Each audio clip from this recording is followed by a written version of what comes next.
Хайырлы иртә, Татарстан дәүләт телевидениесенең яңалыклар чыгарылышын башлыйбыз. Студияда Гөлназ Ибрахимова безнең бүгенге чыгарылышта.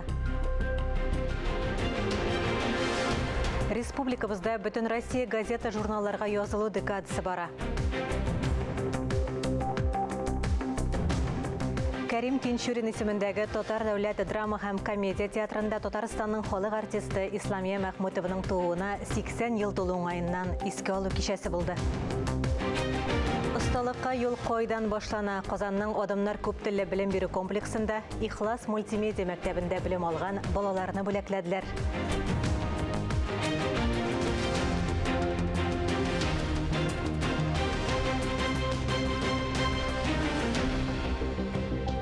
Чыгарылышыбызны һава торышыннан башлыйбыз. Бүген көндез 20 градуска кадәр салкын булыр дип көтелә. Җил төньяк көнбатыштан. Салкыннар атна дәвамында саклана, синоптиклар ял көннәренә җылыта дип фаразлый. Владимир Путин киләсе елда Россия президенты сайлауларында катнашуы турында белдерде.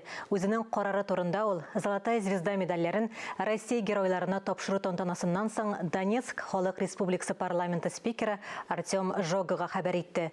Ул Путиннан аның яңа срокка тәкъдим ителү турында сорады. Аның үтенеченә тантанада катнашучылар да кушылды һәм дәүләт башлыгы ризалашты.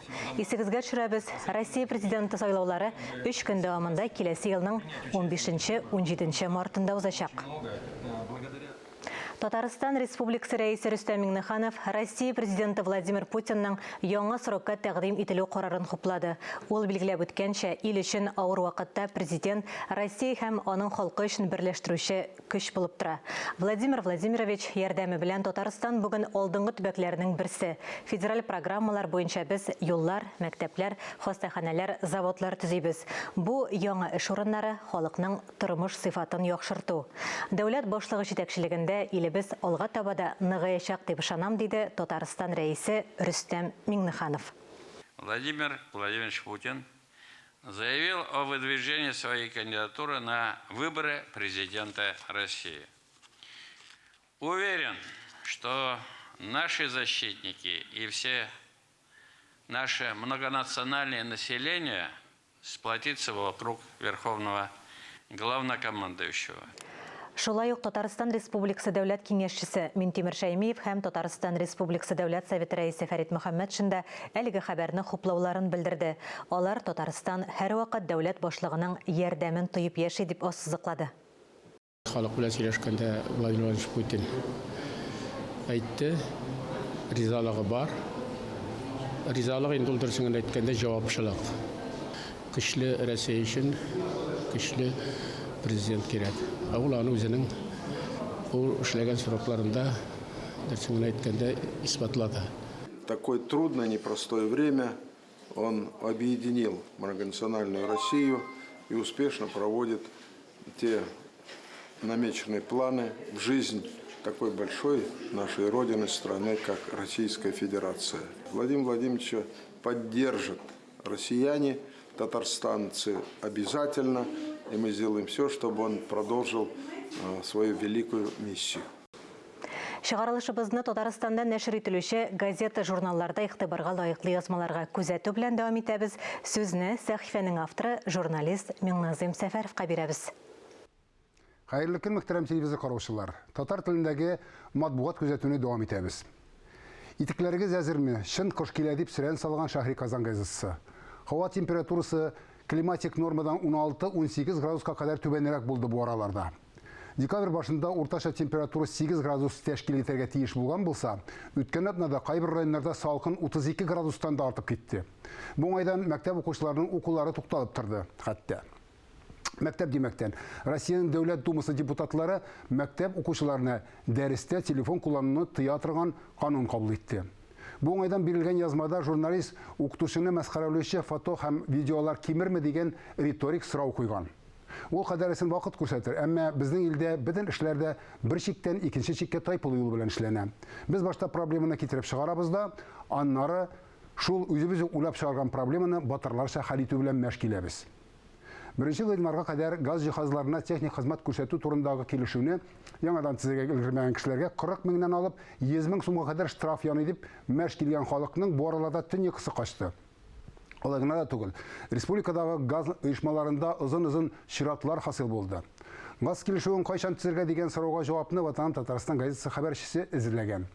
Аннан аңлашылганча шәхси йорт хуҗаларына, шул исәптән авыл халкына да кулдагы килешүнең вакыты чыкканчы яңасын төзергә кирәкми. Калада яшәүчеләргә исә яңа килешү төзү мәҗбүри ди. Мондый очракта нәрсә дисең инде? Кышытмаган җирне кашу белән шөгыльләнүче дәүләт чиновниклары булган, бар һәм булачак. Безгә алар янәшәсендә исебез китмичә генә яшәргә идәнәгә вакыттыр инде. Кыш әле ул зәмхәрир суыклар һәм ишелеп яуган карына түгел, сугым чырыда. Ватан Татарстан газетасы хәбәрчесе сыйфатлы итне ничек танырга, итнең кайсы өлеше тәмлерәк, кайсы районнарда ит бәясе ничә сум тора кебек сорауларга җавап тапкан. Әлеге авыл тырмаша мал асрый асраулыкка. Ләкин 40 төрле авырлыклар авыл кешесенең дә сабырлыгын төкәндерә. Эшләр алга табада булай барса, ит бәяләре процентлап кына түгел, мәртәбәләп артырга мөмкин дигән нәтиҗәгә киләсең бу язманы укыганда. Ватан Татарстан газетасындагы тагын бер укымыйча калып булмый торган язма бар. Ул Тукай исемендәге дәүләт премиясе лауреаты, роман язучы беренче татар хатын-кызы Мәдинә Маликова белән әңгәмә. Китап язып тормышын алып баручы язучының тормышка карата булган карашлары аеруча кызыклы. Тормыштан тәм тауып, Мәдинә апа Маликова әйтмешли, җырлый, бии, яшәргә насыйп булса дигән теләктә бүгенгә сезнең белән саубуллашам. Исәнлектә күрешик. Казанның Адамнар күп телле белем бирү комплексында Ихлас мультимедиа мәктәбендә белем алган балаларны бүләкләү тантанасы һәм мастер-класслар узды. Республика балаларын туплаган чарадан Ләлә Зәйнуллина репортажы. Узып баручы ел башыннан Салават күпере һәм Сабантуй журналлары редакциялары нигезендә Ихлас мультимедиа мәктәбе эшләп килә. Россиянең төрле төбәкләреннән һәм Татарстан районнарыннан укучылар онлайн дәресләрдә катнашып, укытучы спикерларның биремнәрен үтәп барган. Бүген нәтиҗәләр ясала. 226 укучы бүләкләү тантанасында катнаша. Ихлас мультимедиа мәктәбе 2023 елның башыннан эшли башлады. Атна сайын без онлайн рәвештә Zoom платформасы аша 4 дәрес биреп бардык. Теләгән балалар шунда сылтама аша кушылып безнең дәресләрдә катнаша алды. Дәресләр 4 юнәлештә эшләде. Безнең дәресләр ул менә нәкъ татар телендә, туган телебездә өстәмә белем бирүгә юнәлтелгән иде. Һәм теләгән һәр кеше бушлай ел буе менә бу дәресләрдә катнаша алды. Безнең инде беренчедән татар мөхитен саклау гына түгел, аны үстерү өчен дә эшләтергә. Һәм аның нигезендә менә шундый Ихлас һәм башка зур кызыклы проектлар әлбәттә киләчәктә без аны саклауга, исәп үстерергә, яңадан да дәртләндереп менә күреп торасыз ничек инде дәрт белән, мәхәббәт белән балалар белән эшлиләр, ул коллективны каян туктатып булмый инде эшлибез, бергәләшеп эшлибез. Дәресләрне туры эфир форматында мультимедиа чаралар кулланып, мөгаллимнәр, танылган язучы, журналистлар уздырган. Материалны эшкәрткәндә, бафтары хаталарын карыйсың да, миңа ошы көндер җыр эшкәртү кебек тоела дип сөйләдем мин. Иң күзгә күренгәннәрен алып атасың, үзгәртәсең, яңадан тагын калай. Аларны хәтта хәзер карап торам да, өйрәтергә дә кирәкми. Алар безне үзләре өйрәтерлек икән дип куям. Әлеге проект Татарстан Республикасы рәисе каршындагы татар телен һәм республикада яшәүче халыкларның туган телләрен саклау, үстерү мәсьәләләре буенча комиссия ярдәме белән тормышка ашырыла. Ләлә Зайнуллина, Дамир Мөхәммәтханов, Татарстан яңалыклары. Кыр козлары ортыннан. Кәрим Тинчурин исемендәге Татар дәүләт драма һәм комедия театрында Татарстанның халык артисты Исламия Мәхмүтованың тууына 80 ел тулу уңаеннан искә алу кичәсе булып узды. Биредә Татар театрының якты йолдызы Исламия Мәхмүтованың тормыш юлы да сәхнәләштерелеп күрсәтелде. Ул мәшһүр актриса гына түгел, драматург да. Кичә Исламия ханым үзе язган драма әсәрләреннән үзекләр белән үрелеп барды.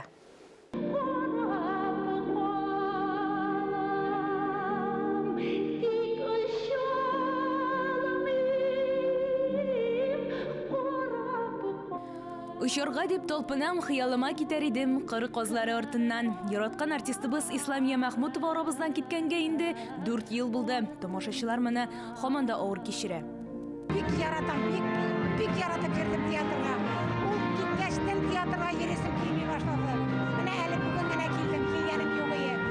бик матур уйныйлар иптәше белән. Мин инде аларны карап, тыңлап картайдым. Хәзер дә балаларым, кияүләрем менә бик матур итеп уйныйлар. Театрга 55 ел гомерен багышлаган ул. Исламия Мәхмүтова Татарстанның дохи артистларыннан берсе. Аның 80 еллыгына багышлап Тинчурин театрында артистканың тормыш юлы сәхнәләштереп күрсәтелде. Сценарий авторы Илфах Хафизов. Әлеге чарага әзерләнгәндә без инде Зөлфат Закиров белән алындык да китап алдык. Исламия апаның «Кырказлар артыннан» дигән китабы бар. Аның турында мәкаләләр бастырылган. Һәм нәрсә турында ничегрәк башларыбыз микән дип, гади искә алу гына булырмы, яки башка формасы микән дип. Мин аны ачып укый башладым да, мин аның тарихы кызыксындырды. Без әлбәттә Исламия апаны күрәбез зур улпат шәхес буларак. Ә ул нинди булган яшь чагында, бала чагында, мәктәптә укыганда театр дөньясына ничек килеп кергән һәм беренче мәхәббәте шулар кызыксындыра. Ә ул китапта бар, мин шундый кызыксынып кирип киттем дә, туктамый икән, монда бер чара гына тумда, бер спектакль куярга мөмкин бит дип, аерым-аерым бер кисәкләрен генә алып шүкләдек кенә. Без анда шул кадәр күп матур язылган. Кичкенәдән бик шук елгыр, ялуны да, куркуны да белми торган авыл кызы. 19 яшьлек Исламияның күчмә театрга ничек килеп беләгүен Резидә Салахова бик килешле итеп уйнады.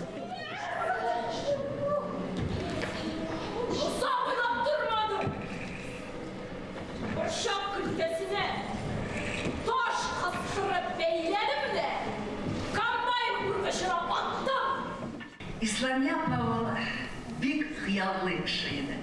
Hıyallanırga yarata idi. Ol bir vakitte da bugünkü kim bilegine yaşıttırgan kişi tükliydi. Aldan birer ikişer ay, birer ikişer yıl aldan planlar tizirge yaratadırgan idi. Театр Исламия ханымны булачак ире белән очраштыра. Халил Мәхмүтов белән туйлары да Кремльдә узаларның.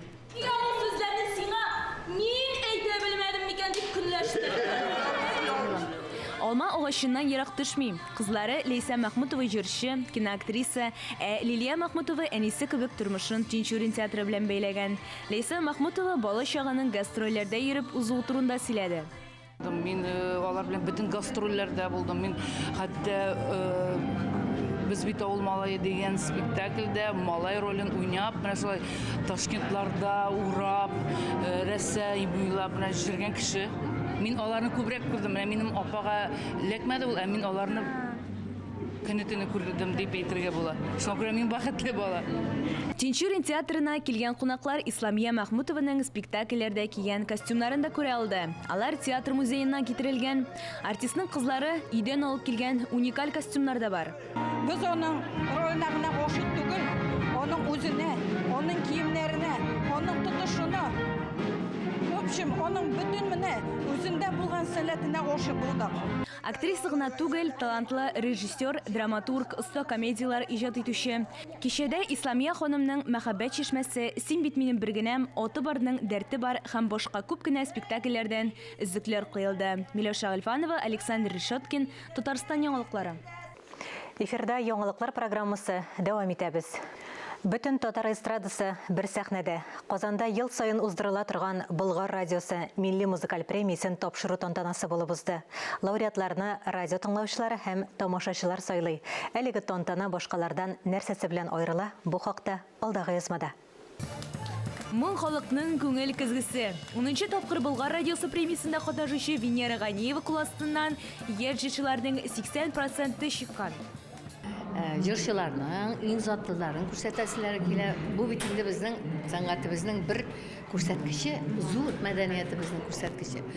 Һәм шуның белән дә Болгар премиясе бу бик дәрәҗәле тантана дип әйтгәндә. Һәм монда катнашырга теләүчеләр бик күп. Елның иң мөһим премияларыннан берсе берничә номинациядә бүләкләнә. Халык мәхәббәте исеменә Ришат Фазлый Әхмәтов лаек булды. Премиядә җырчылар белән бергә авторларын да бүләкләү сөендерә. Иң зур рәхмәтем тамашачыларга. Тамашачылар безнең баскычлар күтәрә дә, кирәк булса төшерә дә. Шуңа күрә бергә булып, матур булып яшәргә язсын. Алла көннәрдә җырлашып яшәргә язсын. Бәйрәм белән, чын күңелдән. Болгар радиосы милли музыкаль премиясе лауреатларының берилеше Койнар хит проектында тавыш бирү нәтиҗәсендә җиңү яулаган артистлар. 11-нче милли музыкаль премияга лаек булган җырчыларның исемлеге дөрестән дә саллы. Без дөрестән дә менә шушы 10 елдагы иң яхшы вакытларны, иң яхшы моментларны исәпкә алып, быелсын тагы яхшырак уздырырга тырышабыз. Беренчедән безнең режиссер яңа Марсель Мәхмүтов. Бу инде безнең сәхнә бизәлешендә дә ут куелышында да, хәтта шушы милли музыкаль премияның сценарийында да, иштелегендә дә чагылыш тапты. Без инде елда бирелә торган нәрсә соң миллилек дигән сорауга җавап эзләргә тырыштык. Һәм быел ул сәхнәдә алып баручылар теленнән генә түгел, алдан махсус әзерләнгән видеоконтент ярдәмендә дә яңгырayacak. Булгар радиосы милли музыкаль премиясының максаты халык күңелен яулаган җырларны барлау, җырчыларны һәм аларның иҗат җимешләрен алтын фондка кертү. Миләүшә Гальфанова, Владимир Юрков, Татарстан яңалыклары. Чыгарылышыбызны мәдәни тормыш сәхифәсе белән дәвам итәбез. Игътибарыгызга бу атнада узачак чаралар афишасы белән таныштырабыз. Хәерле иртә, эфирдә мәдәни тормыш сәхифәсе, сезнең белән мин Динә Нәҗметдинова. Галиәскәр Камал исемендәге Татар дәүләт академия театрында «Иләнәм» тат спектакле. Ранур исемле яшь журналист социаль шелтәрдәге сәхифәсендә иләнергә теләвен хәбәр итә һәм кызларны сайлап алу этабына чакыра. Ранур үз сөйгән ярын таба алырмы? Бу турыда спектакльне карап белерсез. Журналистика темасын сайлау, газета редакциясында вакыйгаларның баруы, бу безгә бүгенге көнне җәмгыятьтәге булган проблемаларны бер-берсенә бәйле булмаган проблемаларны да бәйли бер-берсенә һәм безнең сюжет кырырга мөмкинлек тудыра дип әйтәм. Шәрик клубында безнең шәһәрнең серләре дип исемләнгән чарага чакырабыз. Кунакларга 20нче гасыр башындагы музыкаль әдәби кичә һәм аның мәгърифәтле тамашачылары турында театр фантазиясе тәкъдим ителәчәк.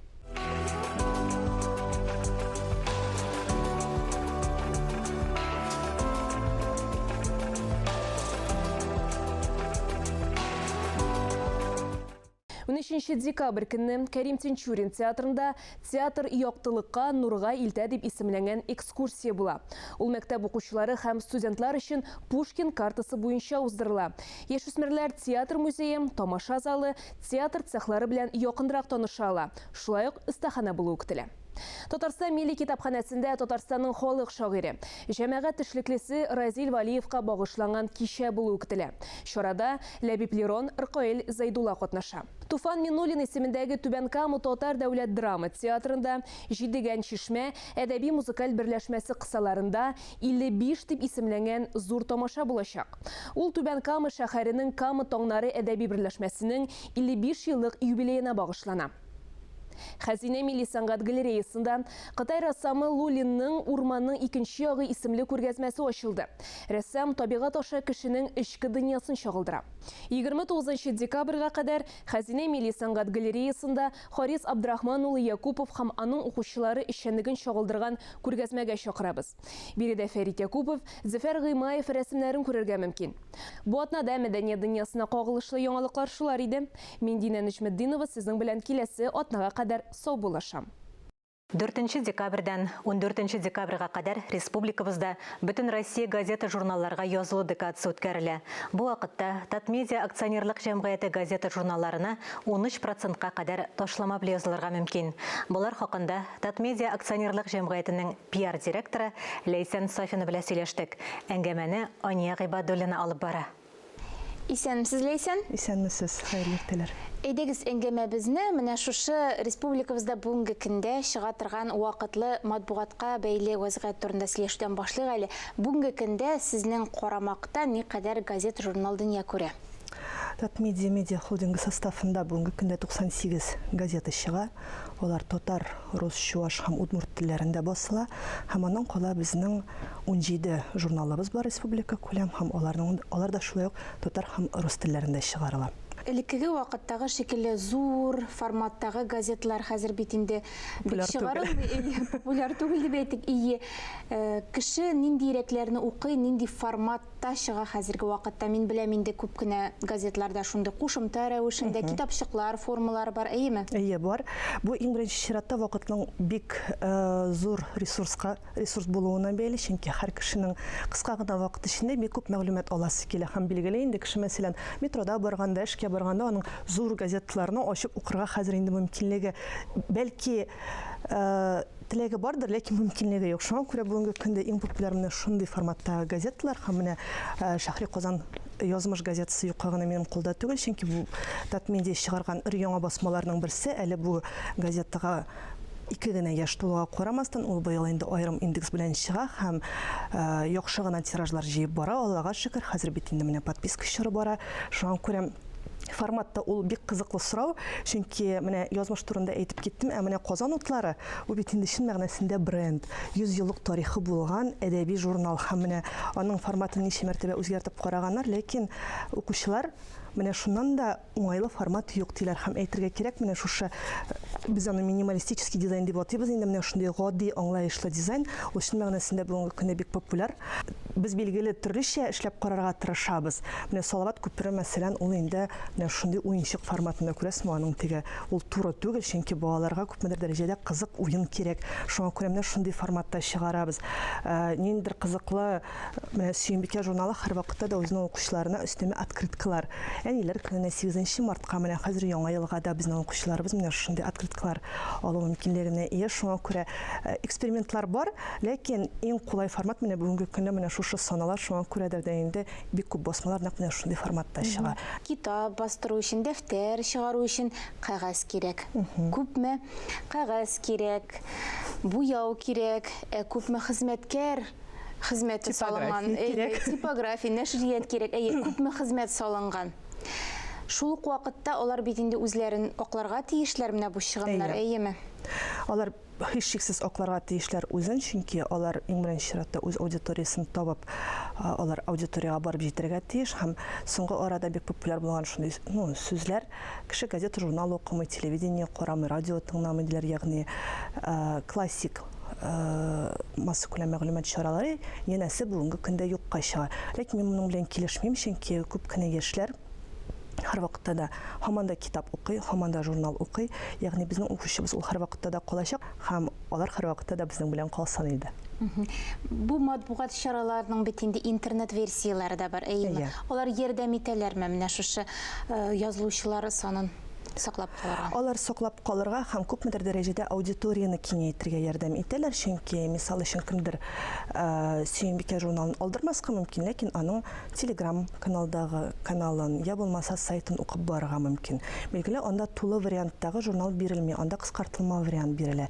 Ләкин һәр хәлдә мисал өчен шул Сөембикә я булмаса сәхнә журналы белән танышырга теләгән кеше, ул азмы күпме дәрәҗәдә әлеге матбугат чарасының ниндирәк форматта икән, ниндирәк темага багышланган аңлый һәм күпмедер дәрәҗәдә үзенә кирәкле материал туплый. Бу нигездә инде яшь буын өчен эшләнә һәм бу чыннан да дөрес, чөнки тенденциялардан калышырга ярамый. Редакциягә да үз фикерләрен тиз арада менә шушы рәвешле без аларның фикерләрен алабыз. Бу заманча тел белән кидә фидбэк дип атала инде. Шуңа күрә аның эчендә бу бик мөһим, чөнки без мисал өчен шушы нинди дә булса хатын-кыз тарихы язылган икән, теге кемнәрдер менә бездә дә андый хәл булды, безнең районда да андый кешеләр бар бит, әле шуңардан алып аның тарихын яздыгызмы дигән менә шундый бик күп кайта авазлар килә. Ләйсән, бүгенге очрашуыбызның төп сәбәбе шушы вакытлы матбугатка язылуның ташламалы чоры бара бит инде, әйеме? Декада старт алды 4 декабрьдә һәм ул 14-сенә хәтле дәвам итә. Шушы көннәр дәвамында безнең әбүнәчләребез вакытлы матбугатка 13%-ка кадәр ташлама белән языла ала һәм алар әлеге язылуны гадәттәгечә традицион булган почта бүлекләрендә генә түгел, анда барып квитанциялар оформлять итеп кенә түгел, безнең Татмедианың сайтында да аны эшли алалар. Татмедиа сайтында подписка дигән бүлеккә кереп, алар үзләренә, я булмаса туганнарына, әти-әниләренә шушы газета, журналларга язылу мөмкинлегенә ия. Шуңа күрә аны кулдан ычкындырмасыннар иде, чөнки нәкъ менә 14 декабрьгә хәтле менә шушы ташламалар бар һәм алардан файдаланып калырга кирәк. Вакытлы матбугатка язылырга ашыгыз дигән тәкъдим белән без бүгенге сөйләшүне тәмамлыйбыз, алайсам. Рәхмәт Ясын. Хәерле имин көннәр сезгә. Рәхмәт. Хөрмәтле телевизор караучылар, берничә минуттан эфирыбызны хәерле көн Татарстан тапшыруы дәвам итә. Тапшыруны алып баручы Эльза Әхмәтҗанова белән без хәзер элемтәдә бүгенге тапшыру белән ул таныштырыр. Эльза, хәерле көн. Гөлназ, хәерле көн, исәнмесез. Бүген безнең тапшыруда оста куллы татар хатын-кызлар белән танышырбыз. Үзебезнең асыл кыйммәтләрен кайтару турында борчылып яшәүче Минзәлия Файзрахманова белән танышырбыз. Студиягә кунакка үзенчәлекле суташ ысулы белән бизәнү әйберләре ясаучы яшь оста Рузина Хаҗипованы көтәбез. Безнең белән калыгыз. Рәхмәт, Эльза. Ә без яңалыклар иҗат төркеме бүгенгә саубуллашабыз. Үзегезне һәм якыннарыгызны саклагыз. Исән, имин булыгыз.